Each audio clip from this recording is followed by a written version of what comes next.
सुरस सुबोधा विश्वमनुज्ञा ललिता हृदया रमणीया अमृतवाणी संस्कृत भाषा नैव क्लिष्टा न च कठिना। नमस्कार, मैं वर्षा दादीच। अभी जो श्लोक मैंने बोला उसका अर्थ ये था कि रसयुक्त, ज्ञान युक्त, सभी के लिए रुचिकर, मनोहर, अमृत के समान देवताओं की वाणी है संस्कृत भाषा। ना तो ये क्लेश देने वाली है और ना ही ये कठिन है।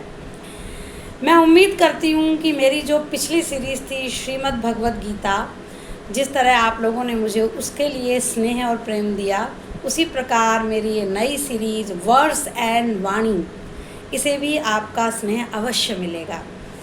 इस सीरीज़ में मैं संस्कृत के वे श्लोक और उनका अर्थ लूँगी जो हम आम तौर पर बोलते हैं परंतु जिनके अर्थ पर कभी ध्यान नहीं देते या शायद हमें ज़रूरत महसूस नहीं होती। मैंने सोचा ऐसे कुछ श्लोकों का संग्रह लिया जाए जो हमें पता भी होने चाहिए कि नित्य प्रति कौन से श्लोक हैं जिन्हें बोलने से हमारा चित्त शांत रहेगा। आप जानते ही हैं कि मंत्र जो होते हैं उनका उच्चारण करना हमारे वेदों के वैदिक काल से सिखाया गया, जैसे कि ओम का उच्चारण करने से हमारा मन शांत रहता है।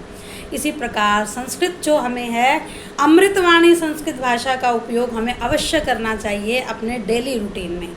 तो मेरी ये नई सीरीज़ वर्ड्स एंड वाणी इसी अमृतवाणी, इसी अमृत भाषा संस्कृत भाषा के उन श्लोकों पर आधारित रहेगी जो हमें आने चाहिए।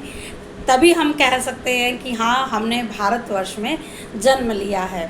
तो जल्दी ही मैं उपस्थित होंगी अपनी नई सीरीज़ वर्ड्स एंड वाणी के साथ। नमस्कार।